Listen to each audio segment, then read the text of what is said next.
Hello students, आज हम continue करेंगे ये टॉपिक।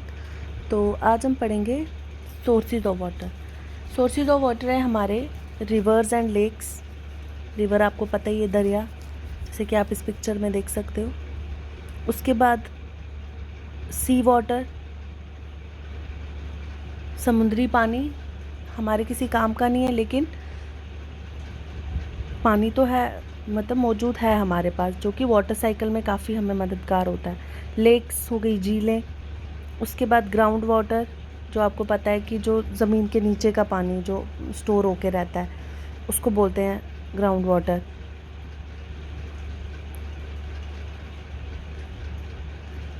उसके बाद इसमें स्पेशल आपके JNK के बारे में दिया हुआ है। अगर जम्मू रीजन में आप देखोगे, कश्मीर रीजन और लद्दाख रीजन, यहाँ पे कुछ नहरें बनाई हुई है, कैनाल्स बनाई हुई हैं। वो कौन कौन सी है? रणवीर सिंह कैनाल जम्मू में जो है, प्रताप कैनाल है जम्मू में, कठुआ में एक कैनाल है डिस्ट्रिक्ट कठुआ में, तवी कैनाल, दुद्दर कैनाल, परगोल कैनाल, उज canal, Basantpur canal, Raigarh canal और रवि कैनाल। ये नहरें निकाली गई हैं जम्मू रीजन में। कश्मीर रीजन में क्या है? Martand canal, Zaingir canal, Lalkul canal, Dedkal Lidder, Sumbalkhul Sukhnag, Nandikul Anantnag, Awantipur Lidder में है, जैनपुरा, ऋषिपुरा। ये कैनाल से जो कहाँ पे है? कश्मीर रीजन में है। उसके बाद लद्दाख रीजन में कौन कौन सी है? चुत चुत मयूर, ठिकसे, खंगराल, खुरबू, जंगला, खक्सर और खुरबाथांग कैनाल। ये कैनाल्स के नाम हैं जो कहाँ कहाँ पे हैं? जम्मू कश्मीर और लद्दाख रीजन में। उसके बाद है आपकी लेक्स आपको पता है जम्मू में कौन सी है? सनासर लेक है, मानसर है, सुईसर है। कश्मीर की जो फेमस लेक्स है, वुलर लेक है, डल लेक है और मानसबल लेक है। और लद्दाख की है पेंगुइन लेक और तसोमोरी लेक। सी वाटर आपको पता ही है, ओशंस में है। वर्ल्ड का पूरे ग्लोब पे जो पानी है वो 97% सी वाटर की शक्ल में ही है। ग्राउंड वाटर आपको पता है जो पानी ज़मीन में नीचे चला जाता है, जो ज़मीन चूस लेती है जो पानी, और नीचे जाके वो एक रॉक बेड में जाके बैठ जाता है वो पानी, उसको बोलते हैं हम ग्राउंड वाटर। ये वाटर हम कभी भी यूज़ कर सकते हैं, जैसे कि हैंडपम्प के ज़रिए, वेल कुएं के ज़रिए, या ट्यूबवेल हम खोद के लगाते हैं, उनके ज़रिए हम ये पानी यूज़ कर सकते हैं। उसके बाद है different states of water. States of water आपको पता है कि पानी किस किस शक्ल में, इसकी कौन कौन सी शेप्स हैं, स्टेट्स हैं, मतलब कि कौन कौन सी स्टेट में मिलता है हमें। सॉलिड, लिक्विड और गैस। सॉलिड की एग्जांपल है आइस, और लिक्विड की एग्जांपल तो आपको पता ही है वाटर, और गैस हो गया वाटर वेपर। ये इन तीन इसके क्या है? स्टेट ऑफ वाटर है। उसके बाद है interchangeability of different states of water.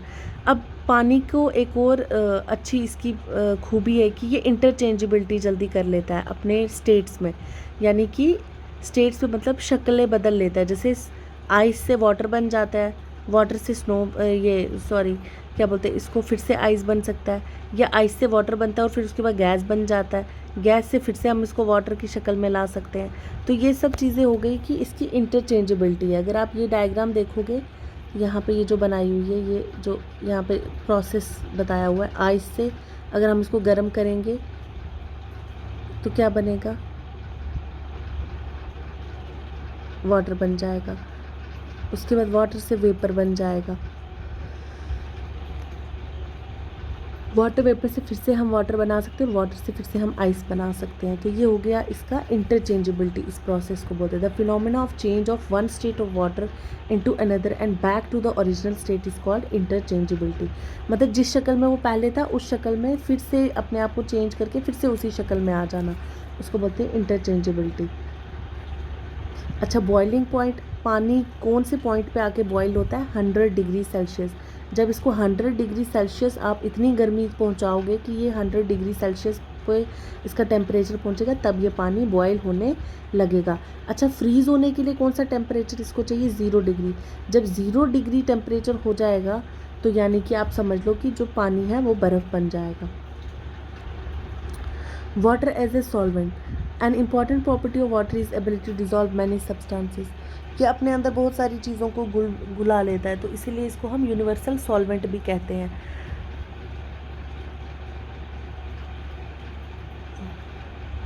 The gases like oxygen and carbon dioxide are soluble in water. It is only with dissolved oxygen which helps aquatic organisms to survive in water. अच्छा, इसके अंदर gases भी होती हैं water के अंदर, जैसे कि हाइड्रोजन, ऑक्सीजन। अब जो जो एनिमल्स पानी में रहते हैं वो कहाँ से ऑक्सीजन लेते हैं? वो डिज़ोल्व्ड ऑक्सीजन लेते हैं। जो पानी के अंदर ऑक्सीजन होता है उसको वो उनके जो लंग्स होते हैं, उनके लंग्स इस तरीके के बने होते हैं कि वो उसको पानी के अंदर से ऑक्सीजन को ट्रैप कर सकें, ले सकें। जैसे कि फ़िश, उनके पास उनके जो लंग्स होते हैं उसको हम गिल्स बोलते हैं, वही उनको हेल्प करते हैं जो डिज़ोल्व ऑक्सीजन है, पानी में से ऑक्सीजन को अलग करके उससे अपने ज़िंदा रहने के लिए।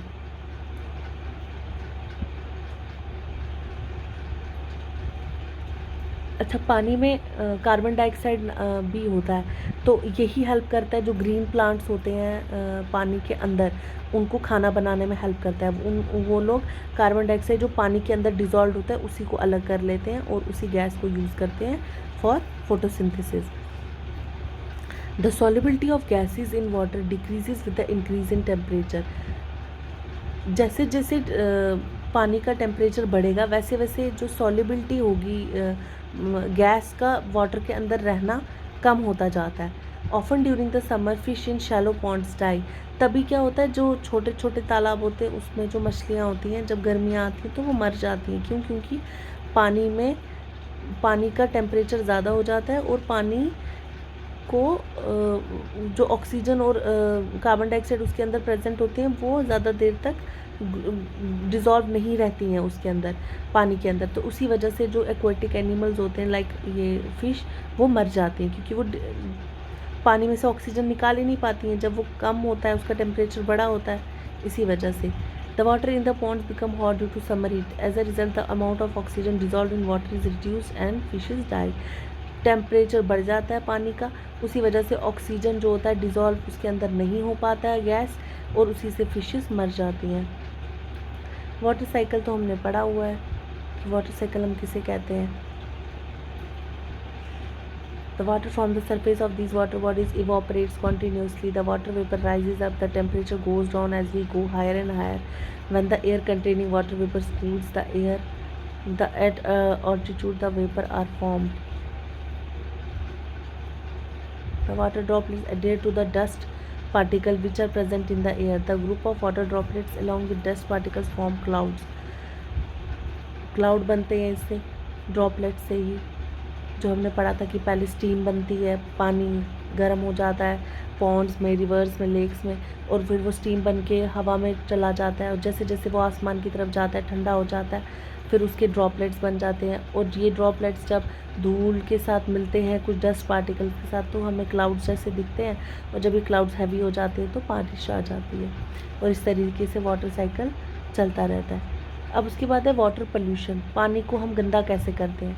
पानी को गंदा हम करते हैं डोमेस्टिक सीवेज से, इंडस्ट्रियल वेस्टेज से, एग्रीकल्चर वेस्ट से, ऑयल पोल्यूशन से, इनसे हम इसको गंदा करते हैं। जैसे कि डोमेस्टिक सीवेज हो गया, जो हम बाथरूम का पानी साफ़, अब देखो नहर में कोई अपने घर का गंदा पानी जाके डालेगा, या घर की गंदगी निकाल के डालेगा, या हम दरियाओं में जाके घर का गंदगी डालेंगे, या अपने घर की टॉयलेट की या किचन की पाइप्स जाके वहाँ पे उनका जो एंड्स हैं पाइप का वहाँ पे रखेंगे, तो ये क्या होता है, इसी से हम अपना जो वाटर पोल्यूशन है ये क्रिएट करते हैं, अपने जो वाटर रिसोर्सेज हैं उनको ख़राब करते हैं। इंडस्ट्रियल वेस्टेज, बहुत सारी फैक्ट्रीज़ क्या करती हैं, वो जो भी कारखानों में से जो गंदा पानी निकलता है या केमिकल्स निकलते हैं उनको वो जाके नहरों में, नालों में, दरियाओं में छोड़ देते हैं, जिसकी वजह से पानी गंदा होता है, और फिर वो जो पानी वो पीता है उसको बीमारियां हो जाती हैं उस पानी से। एग्रीकल्चर वेस्टेज,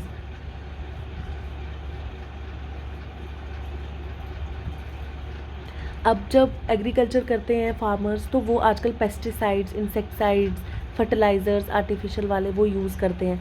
तो वो भी कहीं न कहीं जब वो खाना हम खाते हैं उससे पानी, जब हम पानी देते हैं इसको जब हम इरिगेशन करते हैं खेतों में तो वो पानी सॉइल में रहता है, या फिर वही पानी जाके वो फिर से मिल जाता है जाके नहरों के ज़रिए या फिर नालियों के ज़रिए आगे मेन सोर्स ऑफ वाटर के साथ। तो इससे भी पोल्यूशन बढ़ता है। क्यों? क्योंकि जो फर्टिलाइज़र्स हैं वो हमें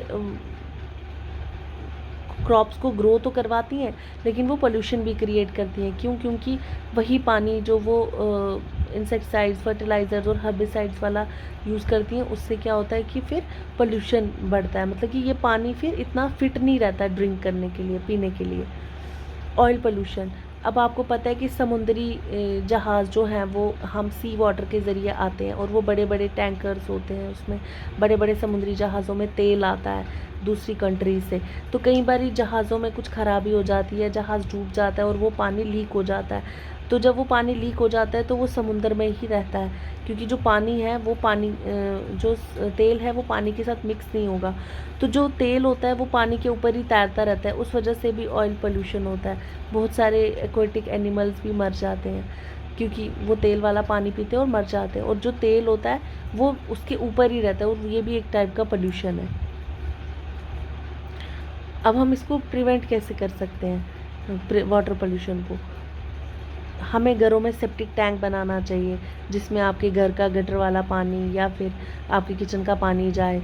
उसके बाद फैक्ट्रीज़ पे नज़र रखनी चाहिए, उनके लिए लॉज़ बनने चाहिए कि उनका जो गंदा पानी निकलता है उसको वो साफ़, मतलब कि नॉन केमिकल पहले उसको कर दें, उसके बाद वो बाहर छोड़ें अगर छोड़ते भी हैं। और रिवर्स में उनका आउटलेट नहीं होना चाहिए।